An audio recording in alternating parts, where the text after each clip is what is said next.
under Section 107 of the Copyright Act 1976, allowance is made for fair use for purposes such as criticism, comment, news reporting, teaching, scholarship, and research. Fair use is a use permitted by copyright statute that might otherwise be infringing. The views and opinions expressed in this video and on UME Radio YouTube channel are those of the host and or the guests and do not necessarily reflect the opinion of UME Radio YouTube channel.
Let's talk relationships on UME Radio.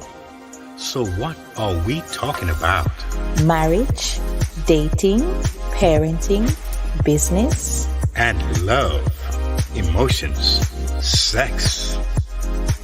It's a conversation with me, Lady Misty, And DJ KTE. on everything from hot topics to taboos. Join us Mondays at 9 p.m. live on UME Radio. Follow us at Let's Talk Relationship Show on Facebook or on UME Radio on Instagram. Let's talk relationships, arguments for the grown. Get the UME Radio app to listen wherever you are. That is UME Radio, one word.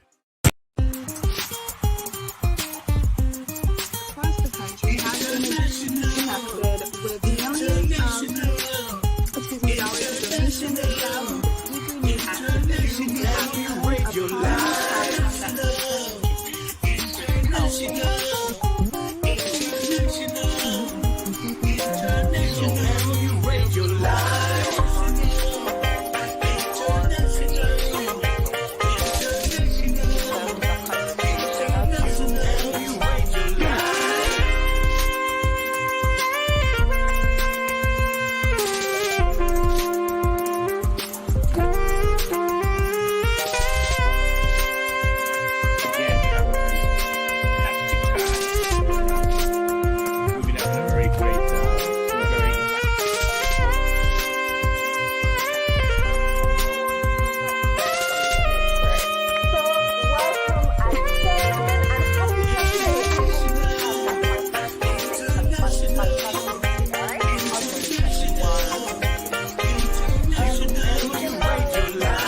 Hello, hello, hello. Hey, another Monday night. How are It you? is. It sure is. Good evening. How are you? I am doing fantastic. I saw a different face in here tonight. Did you see somebody else? But I don't see them anymore. But how have you been doing, Keith? I have been doing pretty busy as it be. Okay, I I'm think most of us are. going. Well, I think it's a good busy though. A good busy. And you, I know you've been, oh my goodness, really been going. You should have seen me tonight. Oh man, I'm like trying to figure it out. Yeah, Yes. Sometimes just gotta say a little prayer and say, Lord, work it out. Have thy way. Work it out. Yes, but thanks for having me as a guest co-host tonight. Yes. It's a pleasure. I'm Coach Raquel, by the way, for those of you who don't know. Yes, and I'm so happy to have you the last 2 weeks. Yes. We've had, guests came in, guest host, and it was just always a flow going on here, Yes. It's good to have a network where you can actually do things, Tap into. Yeah, and just having the different people, different gifts, and just have them shine. So we're here again tonight. Yes. And happy to have you, Coach. Thank you. So, go ahead. Looking forward to a great night. Awesome. Me too. Thanks to everyone who's joining us on Let's Talk Relationships here on UME Radio. Here we explore the dynamics and evolution of relationships, identify challenges, and offer perspectives through transformative conversations to promote strong, healthy family life and community. It is important to us that you know that it is not our intention to offer opinions or advice on how you should live your personal life or how your personal relationships should be. Do your own research, be your own free thinker, make sure you are doing well in your own life before commenting on other people's lives, as well as know that we wish you only love and happiness. And so as we look forward to a great show, we want to say a huge thank you, gratitude to God himself who purposed us to be here, as well as to all our partners or supporters or listeners and viewers or crew and everyone from all over the world. We have some amazing news we're about to share with you. I think that's going to be the week of the 18th, right, Keith? We're going to be yes, it is. We're expanding, and you'll hear all about it. Yes. So I just want to say that we know you could be so many other places and in so many different spaces. And by the way, hang on, today, Instagram, Facebook, WhatsApp, all was on reminding us of just the importance of understanding that all of these things are man-made and are vulnerable to breakdowns, and after the breakdowns come great breakthroughs.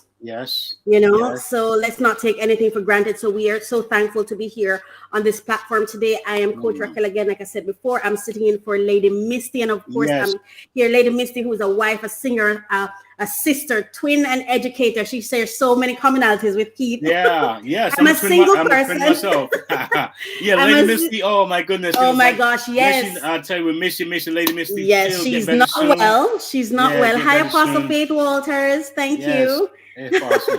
Oh, thank you. She says I'm looking quite lovely tonight. Thank you. I'm telling you, she's on the money. She's on the money. Oh, thank you so much. Lady Misty's not well, and we just want to send her love and light, and we just wish her the best, and we just keep her in your prayers. Sometimes as women, we have all these things to go through. And so but I'm so happy to be here with you, Keith. And listen, I'm looking at your headphones. You are? And I'm looking at my shirt with a pink line side of it. The orange line, the orange headphone and the orange line on my shirt, and the blue on top of your close to your neck, and top of the thank you, Apostle. And my blue right here. We're rocking tonight, man. We're in line. We're in lines together. How about that? This is all right. Yeah. Okay. That's how we do it. Yeah. Awesome. So it's my pleasure to be here, and it's my job to introduce the topic, right? Hey, why not? Okay, and again, so before you introduce the topic, let me officially say this is DJ KTE. That's correct. Here with you, yes. And the time is now. The time is what? The time is now 9:08. Monday. Right. Monday, October 4th. Oh my! Wow. 9:08. The time is really almost flying. Christmas. I'm telling you. tell you. I mean, it's almost songs Christmas already. time. Yeah, it's amazing. Jingle bells. Wow. Amazing. yeah, it's pretty cool. Well, Christmas time is my favorite time. Yeah, it's my favorite time of year.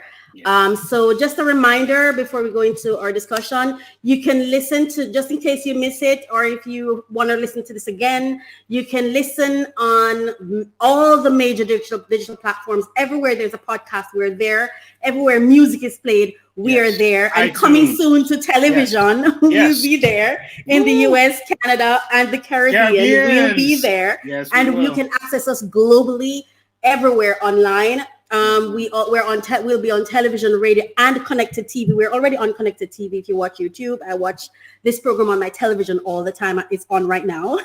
Yeah, and that's what connected TV is. So the following apps you can get it on. You can get our app at app.umeradio.com or in the Apple Play Store, Google Play Store. You can also listen to us on iTunes, iHeart. One of the things I love iHeart. Right, Google, Podbean, TuneU, Spotify, Stitcher, Player FM, and List Notes, Pandora. And those are just a few. Pandora, right? Yeah. I mean, we're on all of them. Yes. and we hit over 3. I think we're at 3.5 downloads so far. We just got our tag for 3,000 downloads, and I mean, our programs have been doing so well. And we're just very thankful, that God purposed it to be. So before we go into our topic tonight, we'd like to share some information on family counseling with you. And it will be by Dr. Wanda Thomas. And so here is tonight's spotlight. And since I'm also the engineer, let me find it for you. Multitask, I tell you. Yes, I am. Helping to make dreams become a reality. That is her mission.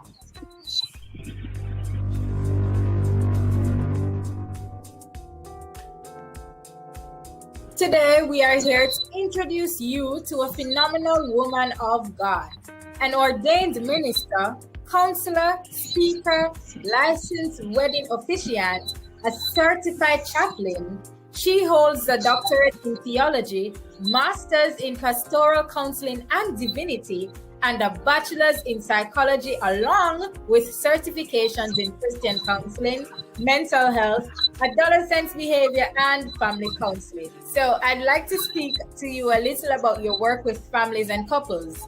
When I visited your website, greatwisdomunlimited.com, so that leads me to ask you, how important is family counseling and who should seek it? The importance of family counseling is very important. That should be priority, and I'm going to speak from just being being an Afro-American, Black African-American person, right? We out here, and I'm going to speak only in my small circle because I don't know what's going on in the rest of the world. But I know in my circle, my immediate family, my immediate friends, and the friends I've known over the years, they don't do counseling. That's just a fact. I can only speak from my small circle. They don't do counseling. And because I practice counseling now, this is what I stress to them. You need counseling. You need to seek someone who can be objective, someone you can vent, a speaking board, if you will. They will hear you with no bias, no prejudice behind it because they don't know you. When you go to your friends and your family, they know you. They're going to give you their opinion. They're going to give you their advice. And if they are doing this, who are these folks? What's your life doing so good that I even should listen to you? And a lot of times, their life is not even, they're not even doing what they're advising. So be careful. Go to that stranger. And sit, because that's what we are. We're mediators. We see what the other person don't. We are on the outside looking in. Yeah, if someone is listening right now and they are thinking about getting premarital or family counseling, but they have doubts, what would you say to them? Well, again, I am a woman of God, and the Spirit leads me in everything that I do. And the beautiful thing about what I do, my counseling is based around the Bible. I can't do it, and neither can I. Don't care what your skill sets and how awesome you may think you are. It is the Spirit of God that covers it all for us all. I'm here to listen, be that listening board, Think, if you will, yell, scream. I may even give you a punching bag if we're in person. Punch the bag. Get it out. Now, once you get all of that out and clear the air and get all of that pollution out, now, how do you feel? And where do we start? Indeed. So my final question is, how does someone book your services? Call me up. Go to my website. Send me an email. You can text me. You can call me. Wherever floats your boat. Everybody is into the device. You can contact Dr. Wanda Thomas at GREAT, and that's GR8 Wisdom Unlimited at yahoo.com. Great Wisdom Unlimited at yahoo.com. On LinkedIn, Facebook, Instagram, and at www.great, once again, GR8 Wisdom Unlimited.com. Or you can call at 1732-900-7362. That's 1732-900-7362. Or email us at info@umeradio.com. Until next time, I'm Trisha Gay Kelly. Hey America, this is Chaplain Wanda Thomas. Listen to Wanda Road to Success with Great Wisdom Unlimited every Sunday at 1 p.m. Eastern Standard Time during the Gospel Connection on WNJRradio.com, America's hottest web radio experience. This web radio program offers you information and tools that will help you to become empowered with skills for successful life outcomes. With so many different ways you can listen, you're going to love the way we sound. And now we're on Alexa. Just say, Alexa, play WNJR, be blessed, and get connected to us. Wow. Yeah. Family counseling is critical. I think my family needs family counseling. But you know, one thing I heard you said in that mix that I like, a soundboard. Sometimes just a place to get away from your normal, circle and just let it out, not feeling judged or whatever it is, and you can really, we call the familiarity. I think sometimes I think like sometimes, even though I'm grown, like sometimes persons will say, oh my God, you're so grown up. Like I'm growing. So the reason I said that is that I feel that sometimes it's better to go to someone who doesn't know your nothing about your immaturity or your failures, so it can be clear, so they can just listen, without having any bias, any thoughts, preconceived ideas and things like that. I think it's really, really important, especially for the topic that we're going to be talking about tonight. So I just want to say thanks to Dr. Wanda Thomas. She's a certified chaplain, counselor, and wedding officiate, empowering people in understanding self-mastery, which is so important. And we just want to say thanks to her tonight. Yes. And tonight our topic is, let me get it. Okay, so the topic that we're exploring tonight is inspired by feedback we received from one of our fans living in the UK. He asked for confidentiality, and so we will call him Paul for the sake of the show. This is not his real name, people, so do not harass any Pauls. Also, please ignore typos. We did not want to tamper with the comment. We wanted to bring it to you in its authenticity. So I'm going to be sharing it with you so you can see it as well as we go through it. So he said, people were excited for the day. That's the wedding day he's referencing. Did I say what the topic was? The topic is post-wedding blues. Post-wedding blues. And last week we had part 1 where it was post-wedding blues, no support after the wedding. And this week we have part 2. And I want to say thanks to Dr. Faith Walter. She was on last week, and there were a lot of aha moments for me in the things that she said. It really helped me connect. And I think it underscored the issue that exists. It kind of highlight that, and that confirms some of what the message was saying. So yes, I'll continue. People were excited for the day. That's the wedding day. And no one cared about the after, how we're living. Are we happy? Are we coping in the marriage? And when I reached out to some, they are like, they don't know, they don't want to be involved. I reached out for help, and I felt like I was weak, can't handle my own life. And plus kids came along. It gets harder. They make wedding the focal point, and they do all their best to make that day special. But having had the experience of marriage I think the life in the marriage should be more important. That is where we need support, not to get involved or interfere, but to support and just be there to support. To listen. Listening is very important. I'm not talking about counseling. I am talking about both parties' family members. Even just to sit and talk and reason about life, both party family side, sit with us, have casual conversations, moral support. Sometimes you just need relief, a place to unload. I never had that. It was difficult. And that is from a man from the UK that was talking and sharing it with us. Yeah. Wow. I also am going to share an article. Just give me a second to add the topic to the screen so we can reference it. But there's an article I'm also going to share from umiradio.com/news. Yeah, there we go. That's the topic. I'm just going to share a bit of it in the beginning, and then at the end, we're going to share the tips that they spoke about. And we already mentioned last week we had Apostle Dr. Faith Walters, as well as Lady Trisha, who joined the panel. Thanks to you both for the insights you brought to the topic. It was really well received. Yes, it was insightful. Yes. So the article reads that the title of the article is How to Build Your Family Support System. When you have a healthy family support system, you are surrounded with family members or friends that you have a positive relationship with, who encourage you in your choices and trials and are there through the good and bad experiences of life. They don't leave when it gets tough. It's one of the most valuable things your family can have. Building a healthy family support system can be a constant journey and a challenge, but it's worth the effort.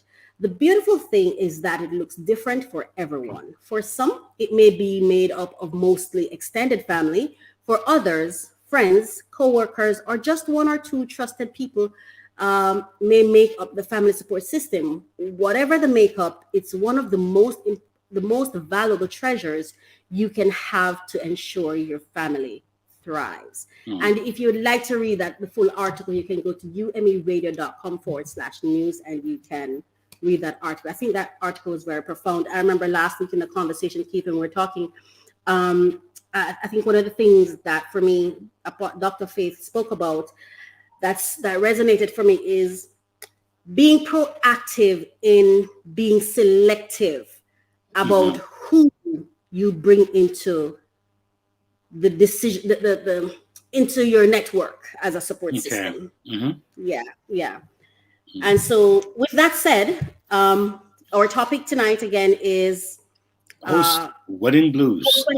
How to build a support system around your family. We have two special guests, and one of the guests, to me anyway, as a producer for the show, is even more special, and you'll hear why, because he was one of the first guests to come on the show when we just started the first official show. So on point. Yeah. Yes, Mr. I think at least something here because that's why it's so special to me. Yes. Mr. Richard Smith. He was here for the very first show that we had. He was here, and so we welcome him back. Yes. Hello, Mr. Smith. How are you? Good night. Welcome back. What are your thoughts? How have we done so far? We've lasted.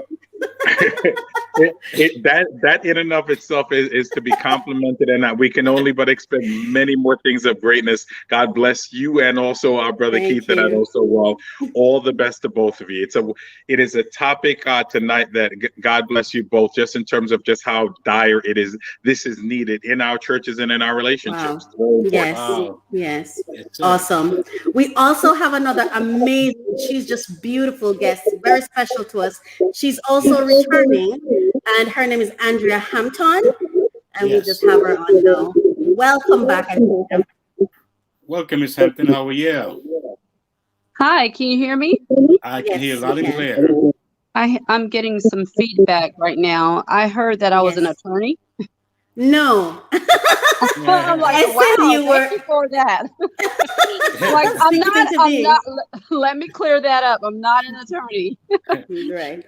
You said you were returning. Returning. Yeah. Oh, thank you. Yes. And I'm very grateful to be invited once again. So thank you very much. Awesome. Mr. Smith, because you don't have a headset, we'll mute you when you're not. Okay. Okay. Okay. My apologies. Okay. That's okay. Thank you. If you can find one, that'll be good. If you can find one, it'll be good. If not, we'll work with it. We'll return with one. Give me a few moments. There you go. Okay. Thank you. Awesome. Oh, wow. Ready to get into the topic, Keith? Listen, I tell you, I'm waiting to hear what these folks gonna say, because they have some experience too. They have some ideas. I want to hear their thoughts, because after last week, I realized that sometimes the audience more people listen opposed to respond. A lot more people listen and are hearing, or taking notes, and we think.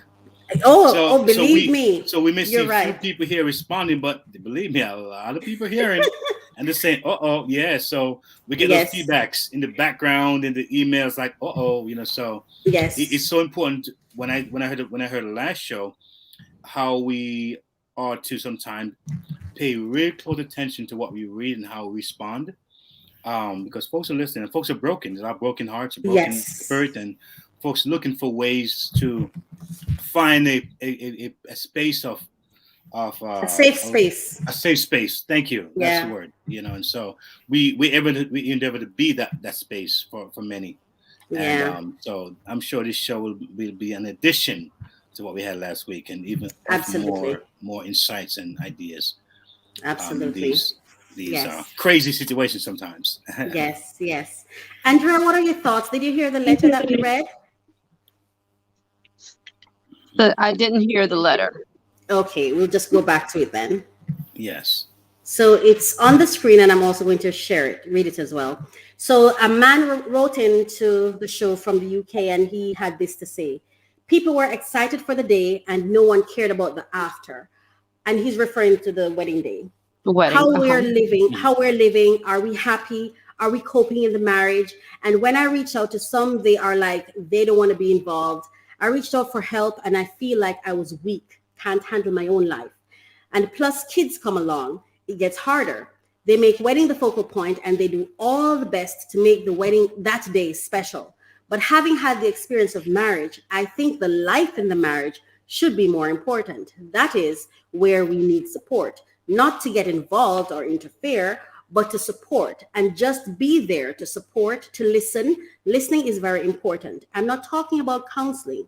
I'm talking about both parties, family members, even just to sit and talk and reason about life. Both party family side, sit with us, have casual conversation, moral support. Sometimes you just need a relief, a place to unload. I never had that. It was difficult. That was the thoughts he shared. And last week we looked at post-wedding blues and no support after the wedding. This week we want to looking at the challenge he faced, and have a conversation around how to build a support system around the family, whether it's just a newlywed, because that's the beginning of that's a family, and as it grows. Yes. What are your thoughts?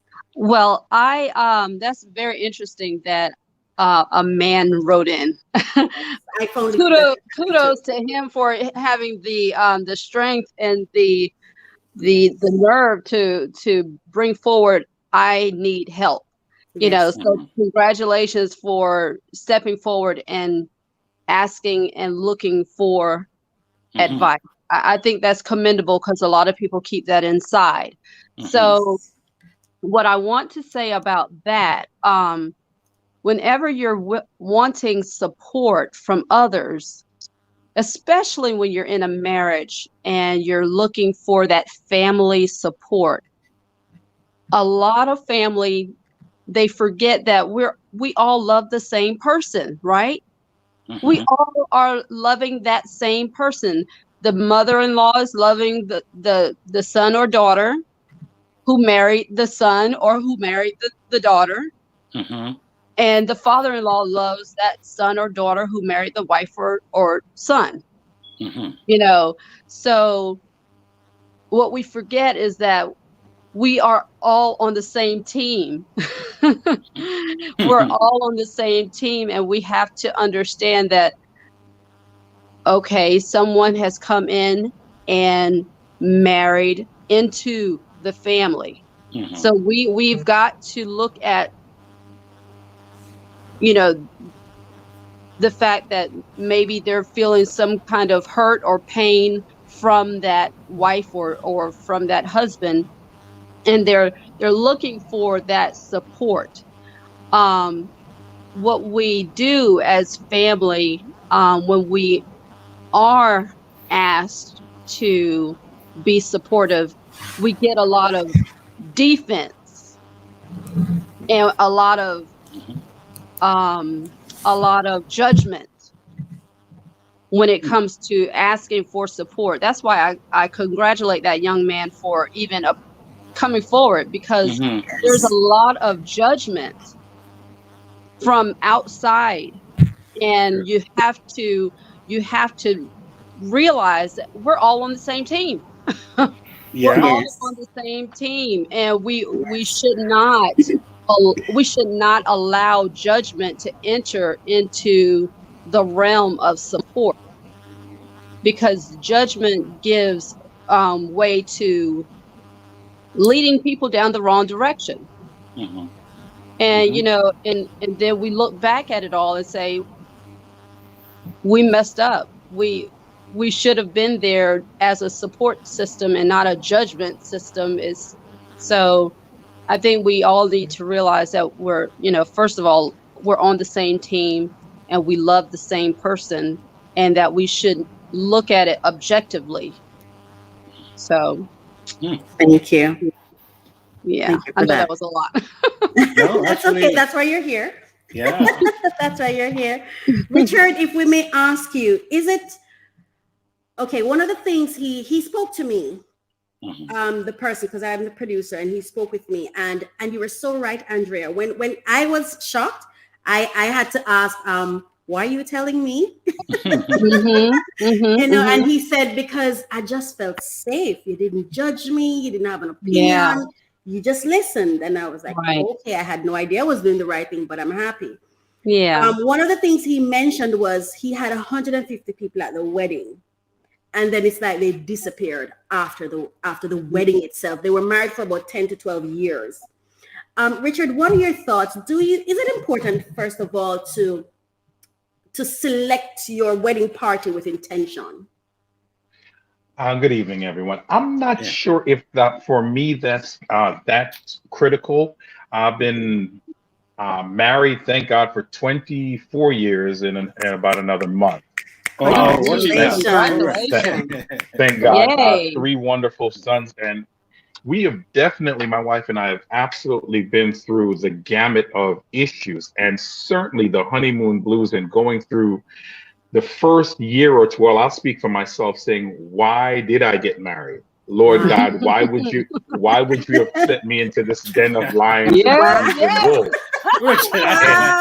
I saw it coming. And what I mean by and I'm just being, and listen, if I say that with all sincerity in terms of the transition and how tough of a transition it was real. In terms of understanding what that is and the maturity level required to remain happily married.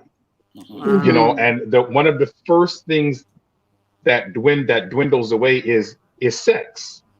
And what that means is not that you don't have physical urges, but the reality is that it takes such emotional maturity to remain happily married. I was maybe 30 years old in age, and probably 16 years old in terms of where I was in my head and in my heart. And I've been there. Thank you for your honesty. And it's amazing. It took, my wife had to deal with my immaturity for years. And granted, this is while I'm still earning, doing everything on paper, minister of the gospel in church, singing with her on the praise team. On the choir. At the same time, on the choir. But at the same time, also being in many instances closer to a boy than a man in terms of some of my attitudes. And it took And we struggled mightily. And granted, she also had areas that she had to deal with. But the reality is that, as the Bible always speaks of, it's so easy to point out someone else's issues. When we talk about the context of getting a support network, it's incredibly important to make sure that you have people that love you both, and that can be impartial. Now, granted, I did hear earlier in the broadcast about finding strangers. Sometimes that can be wonderful if those strangers are of the faith and are like-minded in terms of their views regarding marriage. Because suppose you find a stranger who believes in open marriages, all of a sudden you've got a problem. So finding that, and I've been the men's leader at our church in terms of, and hearing just how hurt and broken these married men are while working and while being on the outside of these alpha males, but are hurting and broken. Why? Because women tend to be more vocal. What that means is we'll be out in a setting and you'll have a woman that will complain about her husband not doing, it could, from the light to the heavy, whether it's not doing the dishes, not picking up his underwear, everything to him. And you'll find that most men don't say anything. We were with a couple years ago, and the wife spent the entire evening complaining about him. And maybe literally after 2.5 hours, he said, you don't think I have issues with you? And she literally looked at him and said, well, what? And he named about 4 or 5 things, and and it wasn't hurtful or it wasn't very deep or hurtful, but she was so used to voicing her complaints about his lacking. Thought about his. When he just mentioned a few of hers, and it was nothing incredibly important, but what I mean by that is that it was nothing damning, but she was deeply hurt because men just keep stuff in and never say a word. Wow.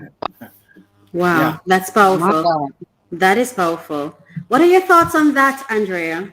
What he just said? Wow. I just, that's very true that, men from childhood, they're, a lot of them are raised to take it, just toughen up and take it. Pretty much. Man.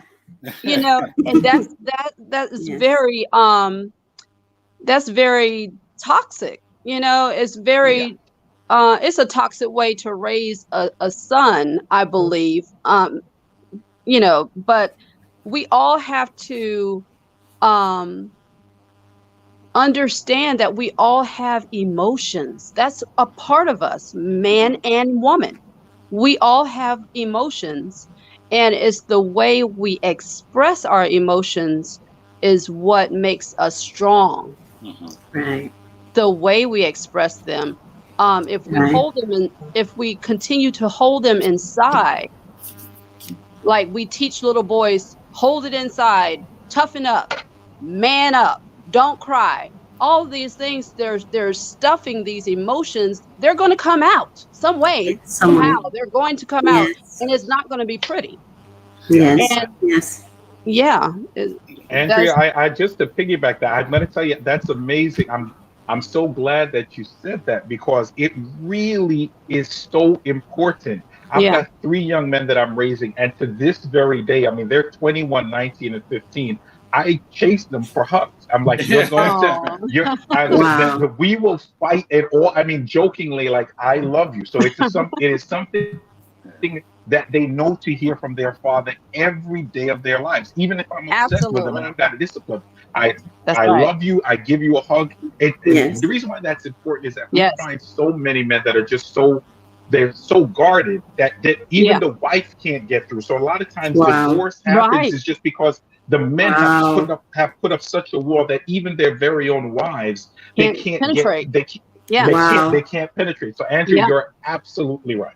Wow. Keith, you were going to say something? As I heard Andrea and Richard, I remembered some time ago, many years ago, I was in my early mid-20s, and I was always a talker, express myself, and I remember I was in this particular area, house, and I was talking, and someone said, "You talk too much." A lady told me that why you talk so much. I heard it once, kind of overlooked it, but again, I'm a talker. And some years after that, I heard it again. You talk too much, and it almost shut me down as a man. It shut me down because a lot of men, like you're saying, they're raised to kind of, subdue and not express themselves, express their emotions. You fall down, you cry. Oh, come on, don't cry. Just whatever, just tough it out. And so you kind of grow with that sense of let's take the pain. So whether the pain came physically, or it came emotionally, or it came verbally, you just took it, And I see where I think now men are more becoming more expressive now in general, but it is something that we need to definitely do more. I like what Richard said. He tell his sons every day he loves them. Right. Something I practice myself, I think is great. And I would, I hold him down and play with him. It's like, Daddy, no, I said, you ain't going nowhere. I got you now, So it's a real good thing to do that. So that's highly commendable when men do these things. Yes. The other thing that I wanted to mention that I thought I heard, I'm sorry, at the beginning was the importance of counseling. Listen, my wife and I have we almost have a welcome at our marriage counselor. Oh, we've been before we've had marriage counseling. Oh, once, twice, 3 times a lady. And we've had to go to work some stuff out. And I say it proudly that and it's something that I don't say that in any way to either engender sympathy or to somehow for people to feel bad. I actually say it as a badge of honor. That we were able to go and listen, and when stuff got funky, we went back, and when stuff got funky again, we went back. And then when we realized that our dynamic was affecting our children, we took the children. So we've had bouts of family counseling. We've had scenarios where the counselor said, "Okay, parents, leave the room. Let me talk to your son." What's said there is kept in confidence, and it's something that I've said to the men's ministry all the time. Listen, we know the axiom, right? We know what people say: hurt people hurt people. And because of that, unless you start looking at some of the things as to why things happened we don't want to get too deep, but the reality is a lot of what we exhibit and what we manifest as adults, it's because of some childhood trauma. And we remain and at least, and not that everything gets fixed in one fell swoop, but if you can identify it, I'll give you I've got like a 1-minute story. Go right ahead. I was born, it won't take long. I was born in Jamaica, came up here when I was a child, when I was about 9 or 10 years old. So when the boys were born, I would get angry. I would always, are the children hungry? Are they hungry? Are they hungry? And my wife would say, "Are you trying to say I'm trying to starve your son? Like, why are you always going, why are you going in as if somehow I'm not feeding my children?" It's so weird. I remember about 10 years ago, I was talking with my brother because my mother and father left and they kind of boarded us out. And I said to my brother, "Why do I remember going to bed hungry in Jamaica?" I said, "The house that we were boarded out to, there was food for days." And he said, "The reason why you might not remember it, that after 5 or 6 o'clock, whenever they fed us, whenever dinner was, after there was dinner, we couldn't eat anything else." And I don't mean just we couldn't go into the fridge or touch anything else. That was just the rule of the house. So I remember but just to show you how deep it is. So what I was really reflecting onto my children or my wife is that I remember going to bed hungry. And this is in a big house with, they had people, they had living, folks that take care of them, but we went to bed hungry. So I kept on visiting that on my wife for years, to the point where it caused serious issues, because I would go out like, "Why haven't you fed them? What?" And she's like, "Are you crazy? There's nothing wrong with it." Wow. So it was only after I spoke to my brother and he said, "Yeah, we did go to bed hungry." The light went off and I was able to go back to my wife and say, "I apologize." Whereas I'm thinking that you're taking it, you're not being attentive to our sons. It was really childhood trauma that was never diagnosed. Wow. Coming right back. Wow. Thank you for sharing that. Yeah. I've never been married, but I always use my experience working with kids. when we have conversations about relationship, because I grew up in a broken home. I don't know what a family looks like or feels like. I know what I've seen people in family, but I don't know what it feels like to be a part of a family. And so for me, what I did, I constructed a system around myself in a business kind of fashion to make sure that I was secure in whatever it is that I needed, right? And one of the things that in interacting that I've learned is, I remember one day Keith and I were having a conversation, and after the conversation, I just kind of had this aha moment, or this whatever moment it was, like, I don't think Keith was trying to hurt me. So why did I respond that way? And I really sat for hours kind of process, like going through my mind, why did I respond that way? And then it kind of hit me. I think that was his manhood. That was just him being a man. But I didn't know how to deal with his manhood. If that makes sense. Like, he was just being a man with his ego and whatever. And it wasn't negative. But for some reason, the way I responded to it was so negative to me, in my own opinion. And so it made me like question, because I'm like, I don't think he's trying to hurt me. And I still sometimes become unclear about, is someone trying to hurt me or not? What's that line? How do I know when this is healthy mistakes from unhealthy mistakes? If that makes sense. As a woman, how do I, because I'm having a challenge. I'm afraid of relationships. I'm terrified of it. If it's not business, I feel like, how do I even handle this? Because I don't understand manhood, how it's supposed to happen. I feel like there's this great disconnect. There's a gap in our communication.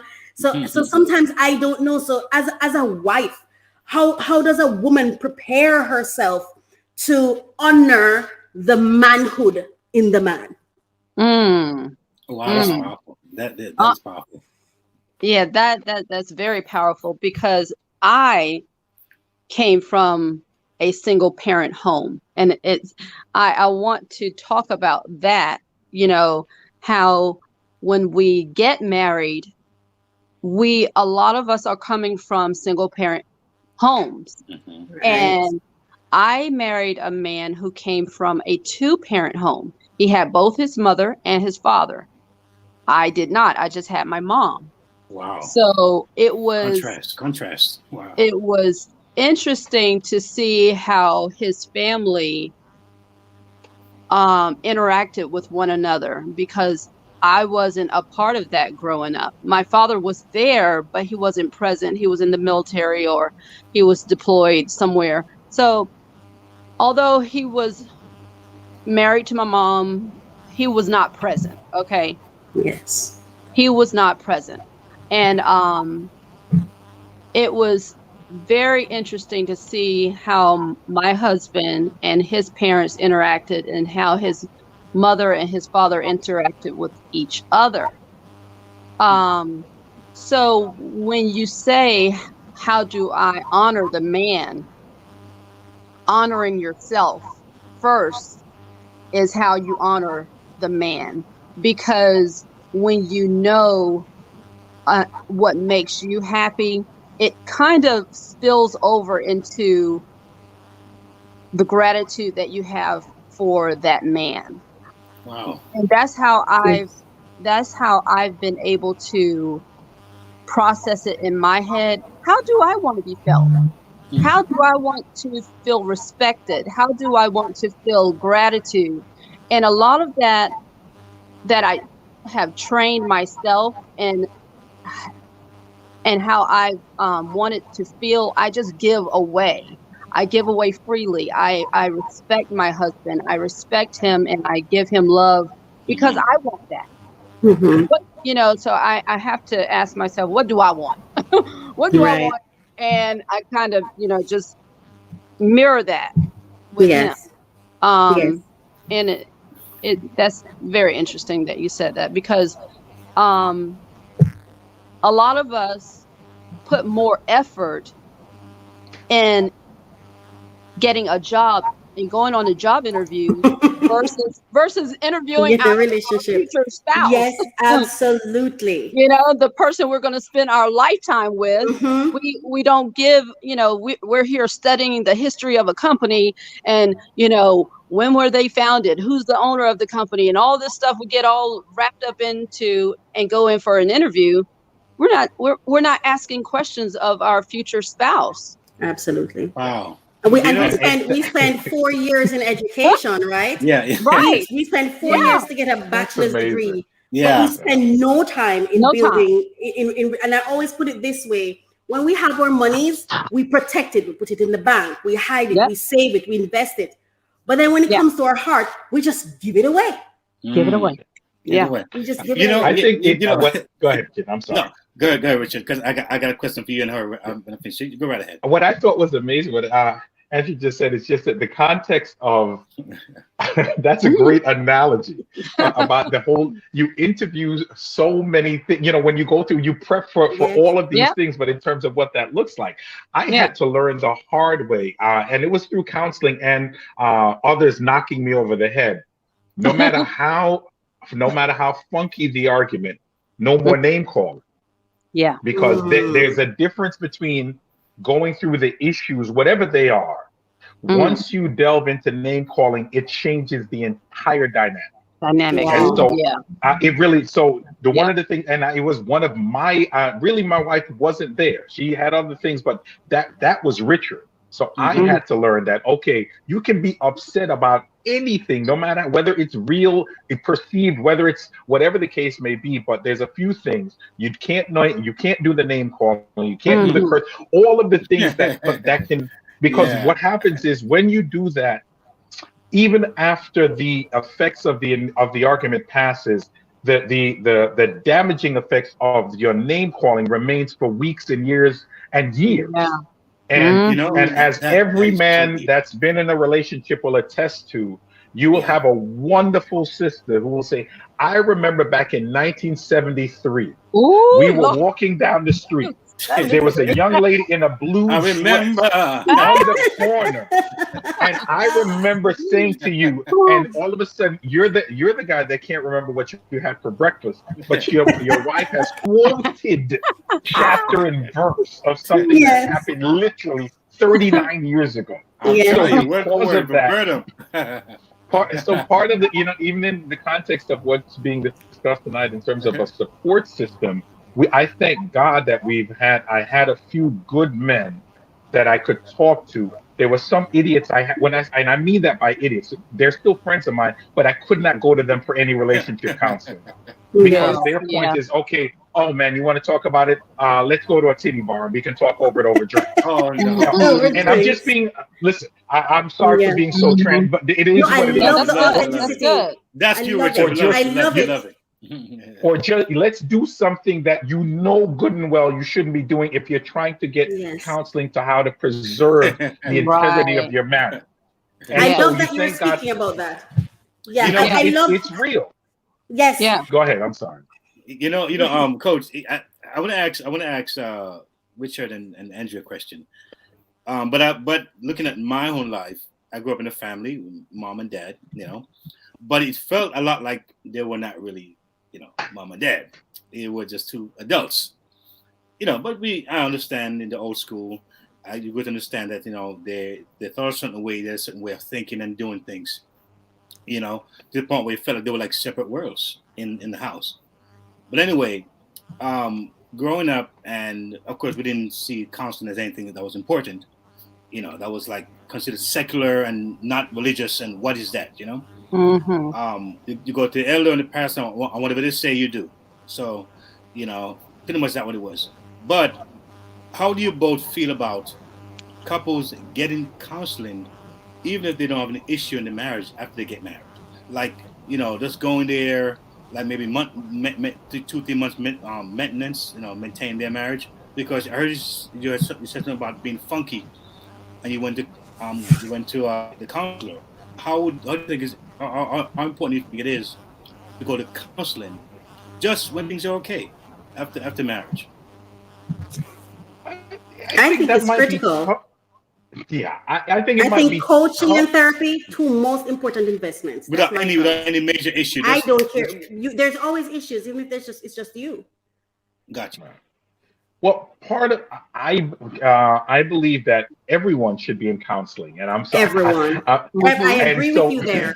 Because if you work on your stuff, and you work to try to at least, even if we don't necessarily say get fixed, but I think what's so critical is to at least identify some of your trigger points. Yes. There's something that there's some words or some actions. If you grew up in a house where the husband or the man was very verbally or physically abusive towards your mother, there are certain triggers. Your husband could sneeze the wrong way and it's on and popping. Wow. Because you're going back to don't you dare, and he's like, wait a minute, I just sneezed. But you've got to understand that it's because of your trauma that's kind of helping to fuel that fire. So I agree with you, Keith. I don't know if I've done a lot of just for maintenance. We normally go when it's crisis, and to your point, maybe going when it's not. But certainly, I think everyone should be in some kind of counseling. Everyone. Yes. Awesome. I completely agree. I completely agree. And sorry, go ahead, Andrea. I definitely agree that we could all use some outside influence from a professional, and because we all evolve. Yes. We all evolve and we all grow. Hopefully we grow. And the therapy is I think it was mentioned that seeing a therapist, you can get like an unbiased opinion. I think that's what y'all were talking about earlier or something. But I think we can all use a therapist, a professional, and I speak professional because a lot of people think that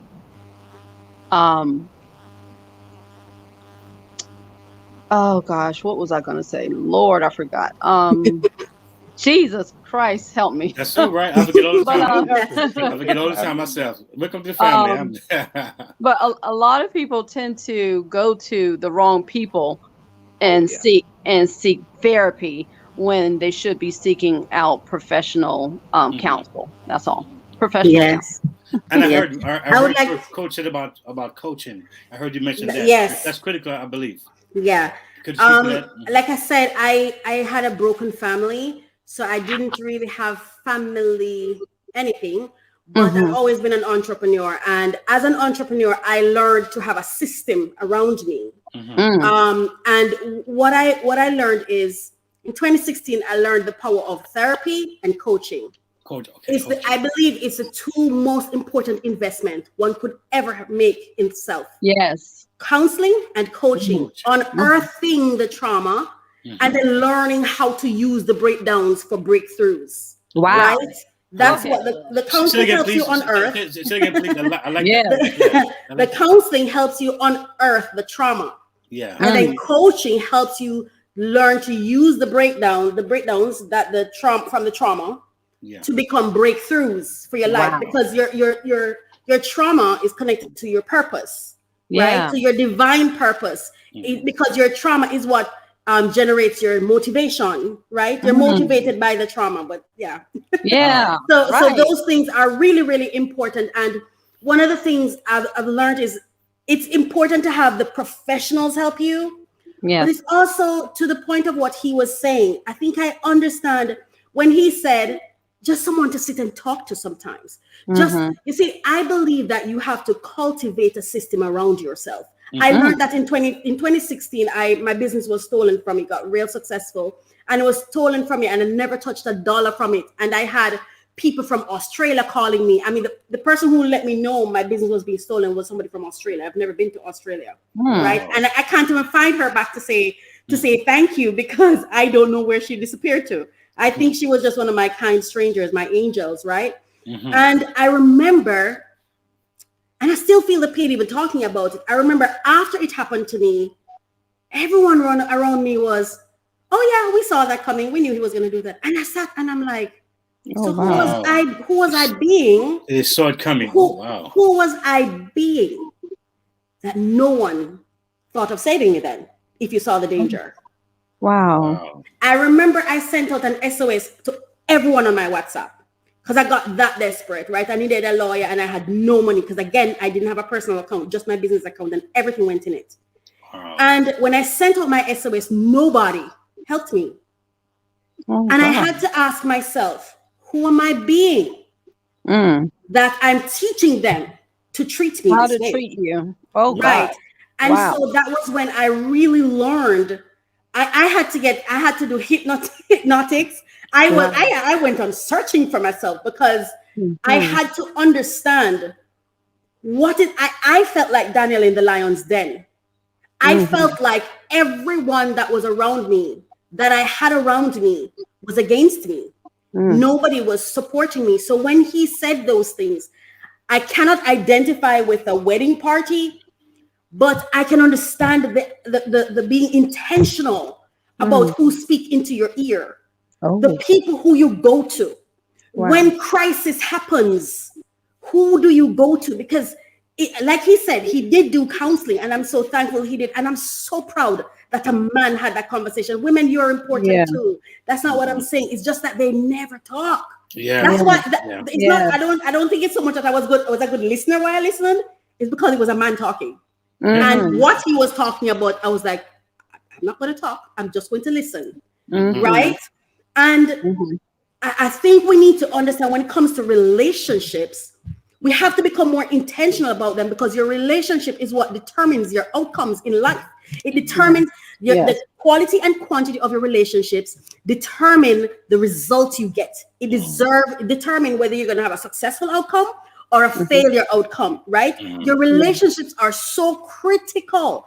And I think sometimes it's the one thing that we don't spend time on. Like she says, you're going to go to work for a company, you want to sort them out. And that's one of your support system, your financial support system, your jobs.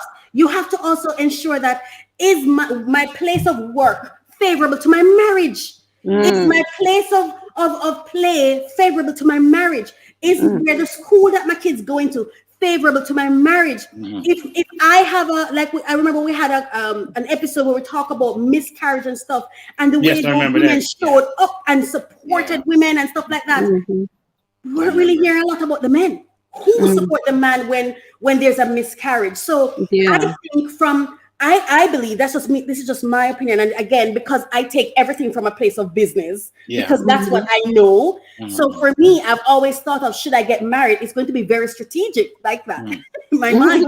But right? Wow. Yeah, the people who come to my wedding have to be people who were there for a reason, with intention, with purpose. Because if you're going to fight for us to get married, like when he spoke about it, he said, man, when we had trouble, when we're leading up to the wedding, they were there. They were like cheering us on. They were there like, yes, we're here. And he was saying, remember, the family members don't get to come into the counseling with them. It's just him and his wife to be. So everybody wouldn't have gotten the benefit of counseling. So how do you even when there are disagreements or whatever, how do they know if they don't? How do they know how to even drop disappointments, drop whatever your expectations are, to be able to uphold these two people and support them and be there for them, to help them? Because it takes a community. If it takes a village to grow a child, then what about the couple?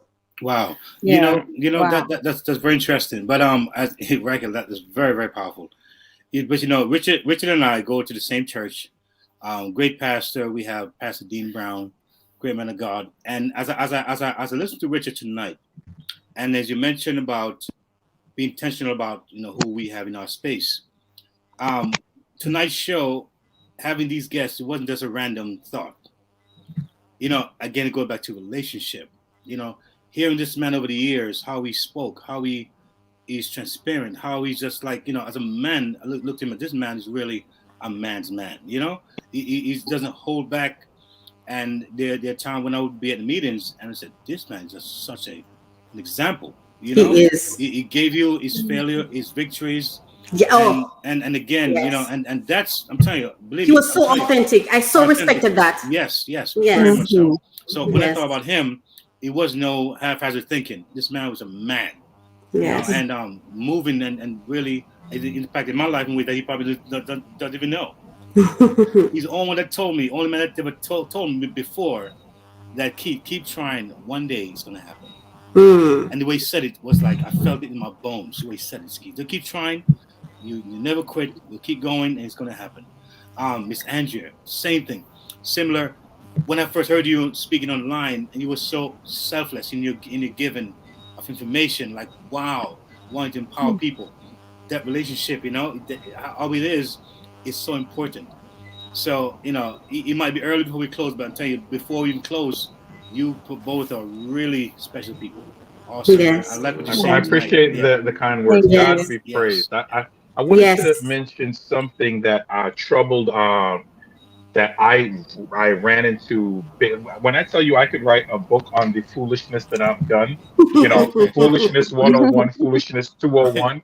So one of the things was not realizing it's important to keep my mouth shut in certain instances. I'll explain. You'll have a blow up with a spouse over a particular issue. You guys will resolve it and move on. But because of who you told and in the context of who you told, they keep that. So let's say that person did wrong or vice versa. They'll keep attached to that wrong, even though you have released it. Yes. And so Andrea alluded to it, and also our host, that you have to use wisdom in terms of who you share it. If they're not going to be someone that's going to be a professional counselor, certainly let it be someone that is mature enough to know that, okay, you're speaking to someone out of your grief or your pain. That's not where you're going. That's not where you're going to remain. Right. Well said. Because, well said.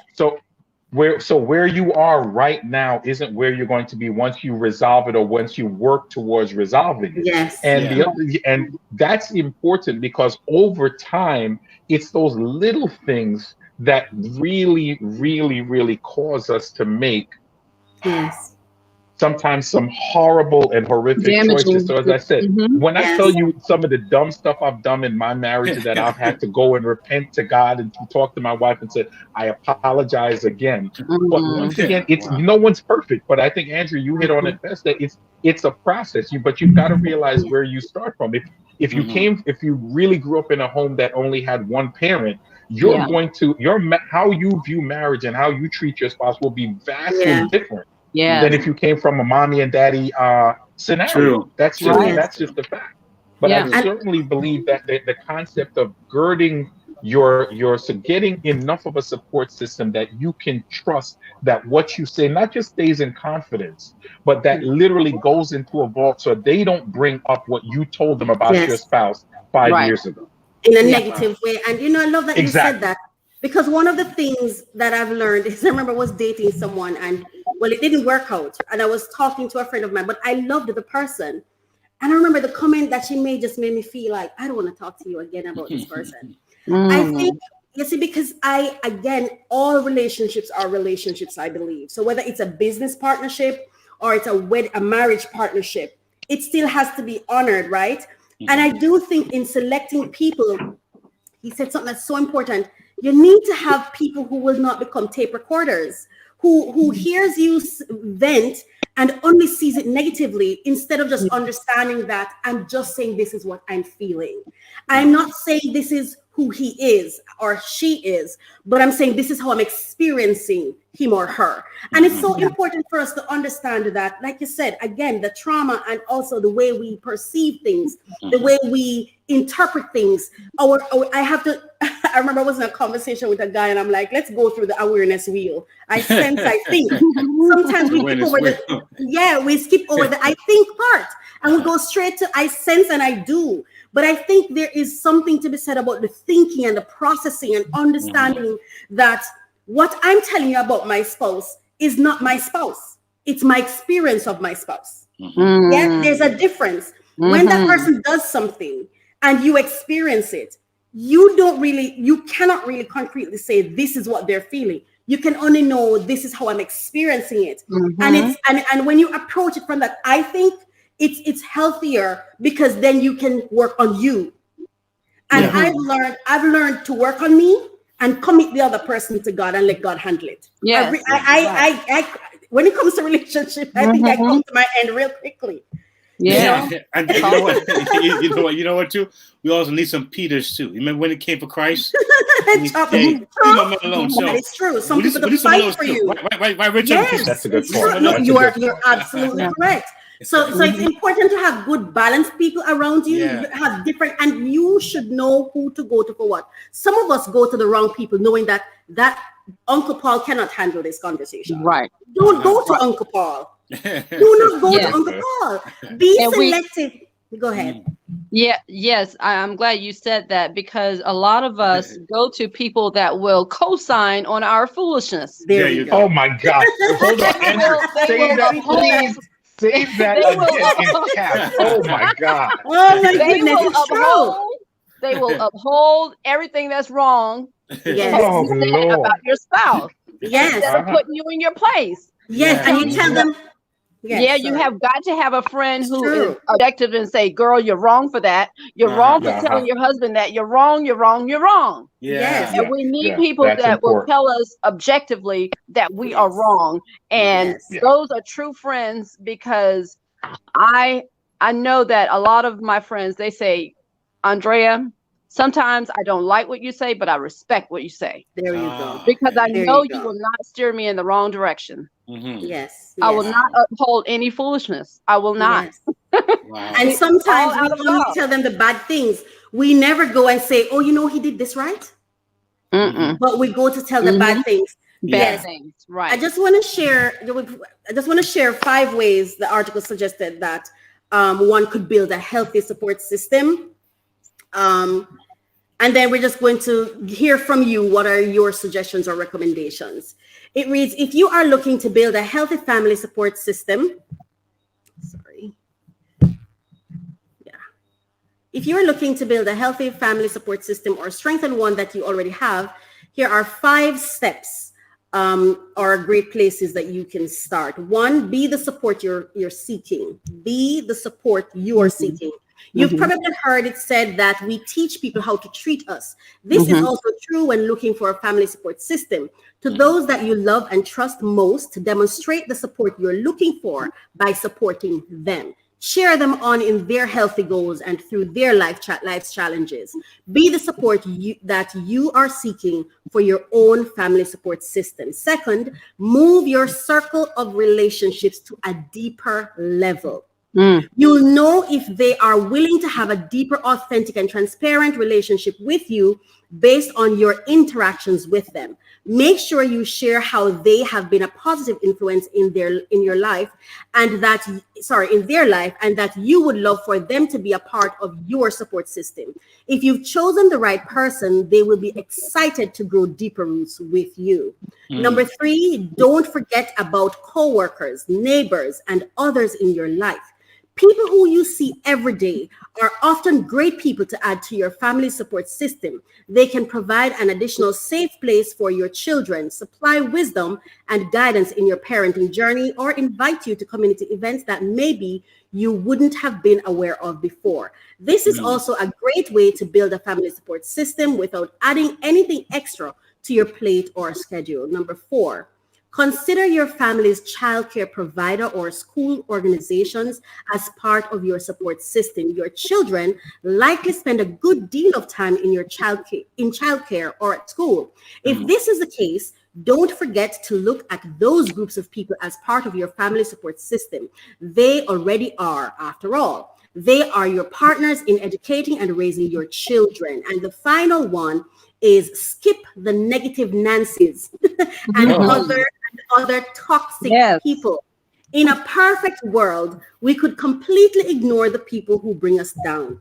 But in working to put your family support system together, it's imperative that you focus on bringing in the positive people who will encourage you and your family to contribute to the world instead of tearing you down. Wow. So I want to ask our guests tonight, I'm going to ask you for three recommendations as to what everyone who's listening on this platform right now, whether you have a single family, whether you have a wedded family, whether it's just you and your sibling families, because there are many different types of families. And I want persons to understand that it doesn't mean you have to be married to someone to have a family. That's not it's all family structures, all family systems. No matter what your family system looks like, you're still a family, right? Even if you're a family of one.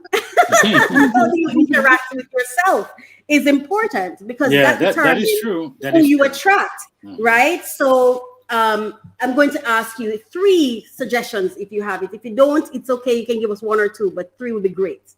What would you suggest? Andrew, do you want to go?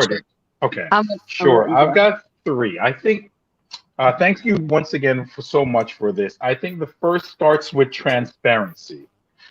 In order for you to build a network that you can trust, you must be transparent. There are many of us that we all know people in our lives that are completely delusional. And because of that, it's nearly impossible to get through to them because of the delusion. So one is to find a way to become transparent. 2 is to seek out trusted friends or advisors that might have divergent opinions different from you. I think Andrea said it best. You want people who are not going to co-sign on your foolishness. We all, and when I say that, I mean, we all have aspects of us that have foolishness in it. All of us right now on this show. Absolutely. And you want someone, when you're trying to be transparent, you want someone who can call you out on some of your madness. Not to the point where they're trying to tear you down, but just so they can kind of pierce the veil to kind of get you to see some of the things. And then the last thing that I'd like to touch on is just, you have to be a friend. That means when someone is in need, you turn off Facebook, you turn off social media, and you turn to them because they are in need. And the more that sometimes you can present yourself as a person that can be relied on, someone that can be trusted on, and someone that can be trusted to give the honest, loving, godly truth. When you do that, God will then tend to honor your sacrifice of your time and then present people to you in your life, that in your times of need or in times of your foolishness, that you can turn to them and know that they're going to show you love, but sometimes they're going to show you that tough love. So those are, in order to build a network, I think those are some of the 3 things that I'd like to mention tonight. Andrew? Absolutely. Thank you so much. Absolutely. Well said. Oh my God. Yes. Absolutely. This was a hearty conversation. Yes. I love it. It y'all fed my soul today. Yes. Again, thank you. Thank you for allowing me to be a part of this platform. I really appreciate the invitation. You're welcome. Yeah, but the 3 things I would say, first and foremost, keep God at the center of your life. Underscored. A lot of us have not allowed God in. Okay, and I some people may disagree with me, but that's my advice from me, to keep God first, and find some form of successful marriage that is successful and not just appearing to be successful. Find a successful couple that can honestly give you the God honest truth about what marriage is all about. And try to be able to make fun of one another in your marriage. You gotta be able to laugh at yourself. Gotta laugh. Laugh at one another, make fun of each other, and just have a good time in your marriage. Don't lose that laughter and that communication, and to be able to trust yourself. If you don't trust yourself, who else is going to trust you? Yeah. If you don't respect yourself, who else will respect you? So you have to have that quality. But definitely, those are the 3 things I say: God, finding a good grounded marriage, who you can go to and find out, okay, how are y'all lasting so long? Yeah. How, and make sure they're, honest with themselves and honest with you. Yes. And, trusting and respecting yourself. Nice. Thank you, Keith. Coach, you want me to go? Oh, before I go, I'm gonna let you go, but I would like to, we did mention their names when we introduced both of these guests, but yes, they're impacting lives. I mean, I've known Richard to be a temple builder, man. You've got to see what he does. Ingenious, and there's more to him than just meets the eye. Yes. He builds churches all over the city and wherever I guess he's called. I hope to see him on weekends. But I wish we could show him some of his work. Next time you have Richard, I want to share some of your work. Because we'd love to do that. We'll do that on weekends. Fantastic. On the weekend show. Awesome. Yes. Yeah. So we're gonna definitely blow him. Thank you so much. We'd love that. Yes. Thank you. Yes. And Miss Hampton, I know you're doing some great work down amazing. here in South Carolina. Positive. Please give us something about your work that you're doing, because I heard a little bit about it, but I want to hear some more about just briefly about your work in North Carolina. Oh, I'm in South Carolina, and I have a nurse staffing firm. So I've staffed nurses around South Carolina, and I'm looking to go beyond South Carolina and nationwide, and of course worldwide eventually. Awesome. Yeah. Awesome. I think we will definitely have you on the weekend show, because that audience, we're coming That's fantastic. coming back on the 23rd. Yeah. Oh wow, that's awesome. Congratulations. I love that. Yes. Thank you. I want to hear more about it. Absolutely. Oh yeah. Awesome. Oh yeah. Yeah. It's a much needed time, for nurses. Anyway. And if I might add, I have so many questions running around in my head. And if I might add, these folks are big on entrepreneurship. They're big on love that. In faith, they're big on doing it. I'm telling you, the energy and here, especially our community. Yes, that's what we're here to promote. So our community. You got a whole lot to say to us and to our audience. Yeah. God bless you all. Yes. Thank you so much. Absolutely. Yes. And we definitely have the audience and the reach. Absolutely. Yes. Awesome. If I get back to the letter, real quick, and then let you three things. Yeah. The one thing I would say, and I would chime with Miss Hampton, put God first. It may sound like a cliche, it may sound mundane, but I'm telling you, he really is with us.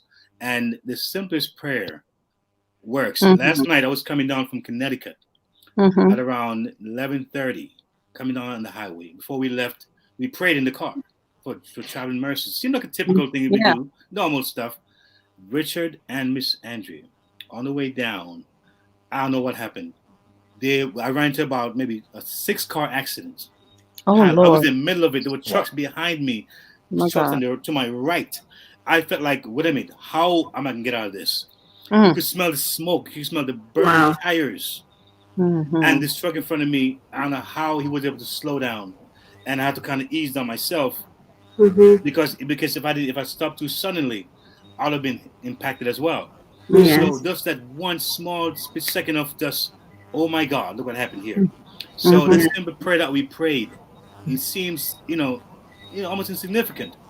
But it took me right back to, put God first. Simple driving, you're walking in your work, in your entrepreneurship, in whatever it is in this conversation. He's here with us. And he's here for our good and for our great outcome.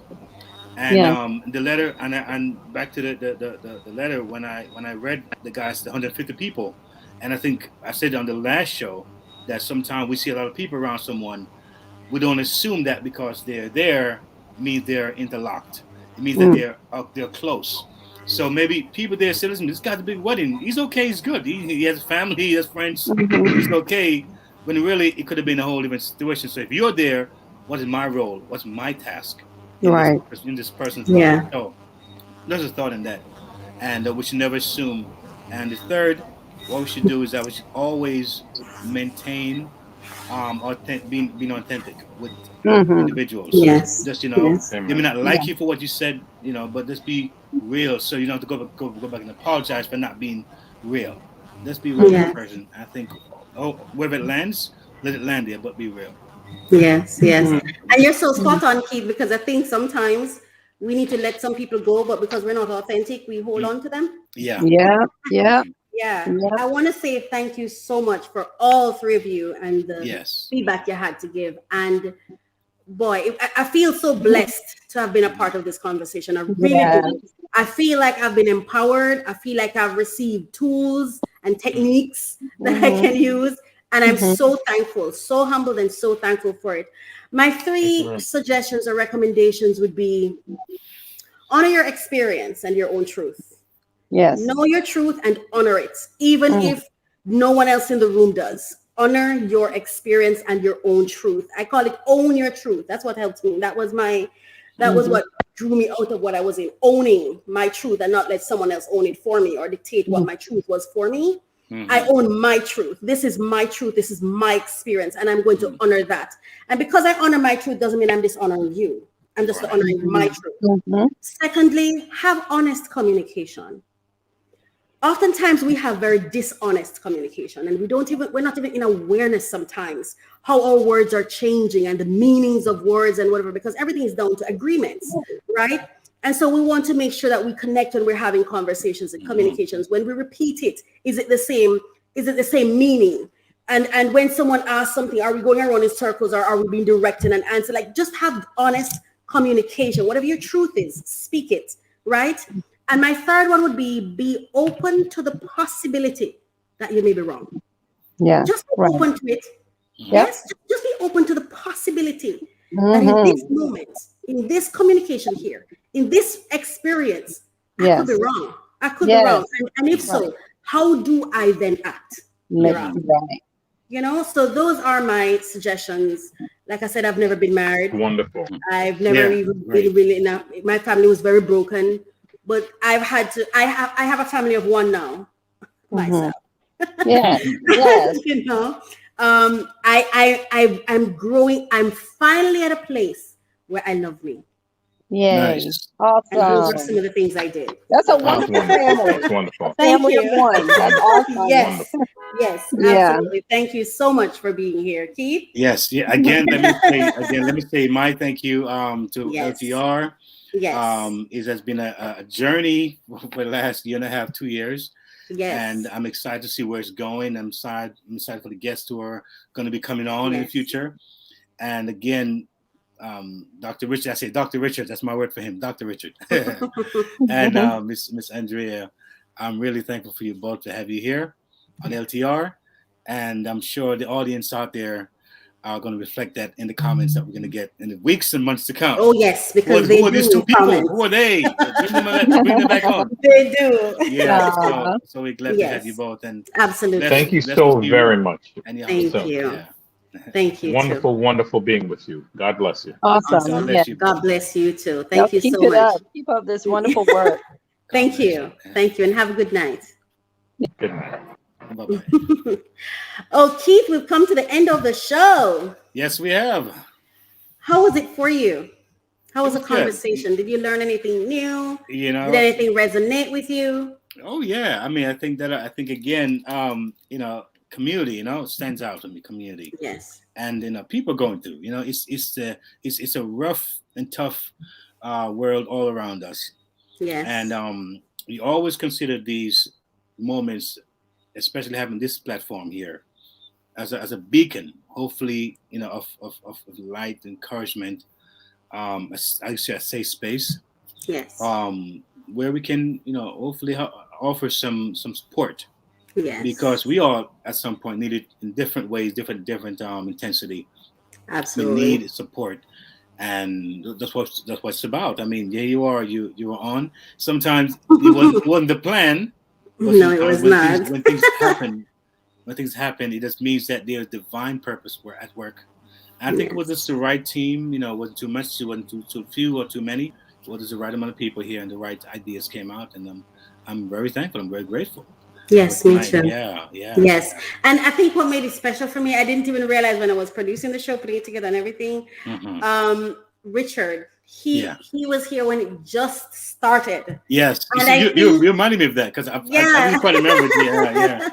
I really think that is significant. Sometimes you're building and you're building and you're building and you work so hard that sometimes you don't get to lift your head up to see the building that you built. And he's a builder. I know. And for me, sometimes I have to remind myself to step back and look at what I'm building, because if I don't, then I lose sight of the results.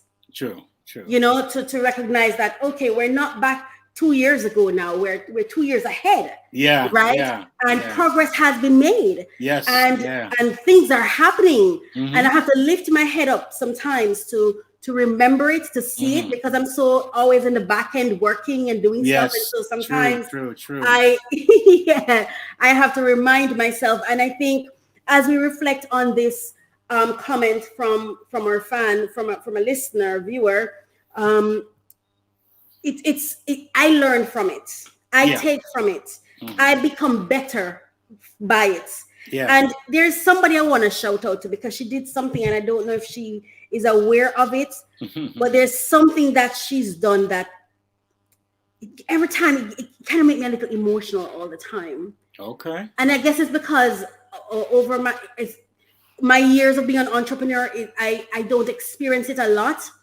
Apostle Faith Walters. Yeah. I want to thank you for a comment. She shows up. She even if it's in the comment section and there's nothing in it for her. Yeah. There's nothing in it for her because just give the topic is not necessarily about her or anything. But she shows up and she says, she comments and I just want to say, I see it, I value it, and thank you for it. Because being an entrepreneur. I remember posted the other day, I was watching this show about domestic violence, and there are all these things that you have support groups for. Yeah. And it could be me missing it, but I love a support group for entrepreneurs.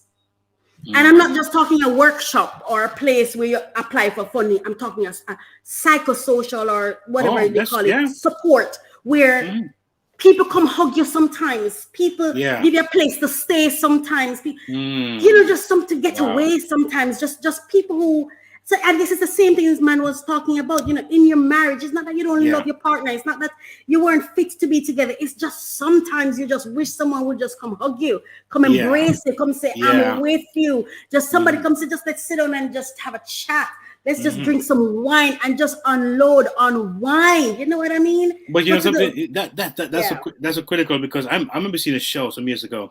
Yeah. And they were talking about babies, and young babies are constantly being held and touched and so we used to, from young, that touching thing, and as we get older, it's like back off,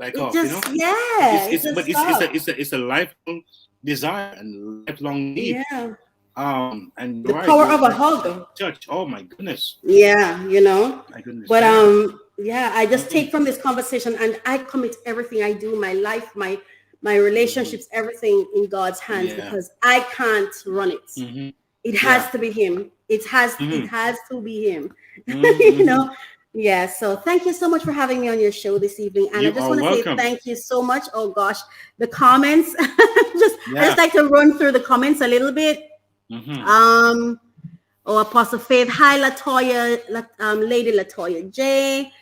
She's also a wonderful person. She's the one that supports women who experience child loss. She is just fantastic. Oh yes, lovely lady. Yes, thank you, Apostle Faith. She said I'm looking lovely this evening. Thank you. Say you go, girl. Lady Misty, we miss you. Yes, we do. Get well very soon. Prayers going up for you. Thank you for praying for her. We love her. Let's get the show on the road, she says. So true. Many people of color don't believe in counseling. Many believe Jesus will fix everything. There's a reason there are other people on the earth. So she's right. Yes, you need to have your relationship with God. I always say I need, like the Jim Rohn said, you're the average of the 5 closest people to you. And I believe those 5 people are important, right? You can start with your God, but then you need some other people coming down, because God is not going to come down when you have an accident on the road. Living, breathing human beings. Absolutely. They don't realize that God sends others to aid in the process of helping couples to heal, but they first have to admit they have an issue. Amazing. Thank you for that. And she said, yes. She said, thank you guys. Awesome show. Thank you so much, Apostle. Thank you for always supporting us. And she said, but then again, some ways there are 2 broken people, she's talking about a couple, who come together, which may need healing, yes, to strengthen their relationship also, if they recognize they need help. It's so important to identify that you need, that you need help, because a lot of times we don't even realize it ourselves. You know, one of the things Judge Lynn taught me, you should know what's wrong with you. It's easy for me to roll off the things that's wrong with me. Some of us don't know, when you ask what's wrong with you, like even on the show Divorce Court, they'll be like, oh, nothing's wrong with me. Then you need to like self-awareness. There's something wrong with all of us. Like I think it was Richard that was saying it. You got to identify that. You need to know exactly. Before you get married, you need to know what's wrong with you, so you can effectively communicate it and you can both work on it. And that's all I'm going to say. I was saying in Spanish, exactamente. Exactamente. Oh, Keith, it was a pleasure doing this with you. Remember when we used to do this? It was just us. I know. It was me, then it was us, and then here we are, right? It's been a pleasure. It's all good. And thank you, Trisha, in the background. Fantastic. You've been supporting, and I just want to say thank you to all the persons who show up and make it possible. Thank you. Awesome. And I wish you all a wonderful night. All righty. See you back here on LTR next Monday night at 9 p.m. Eastern Standard Time. Let's talk relationships on You Me Radio. So what are we talking about? Marriage, dating, parenting, business, and love, emotions, sex. It's a conversation with me, Lady Misty, and DJ KTE on everything from hot topics to taboos. Join us Mondays at 9 p.m. live on UME Radio. Follow us at Let's Talk Relationship Show on Facebook or on Yumi Radio on Instagram. Let's talk relationships, arguments for the grown. Get the Yumi Radio app to listen wherever you are. That is UME Radio, one word. UME Radio, positive entertainment 24/7. Subscribe on YouTube and click the notification bell.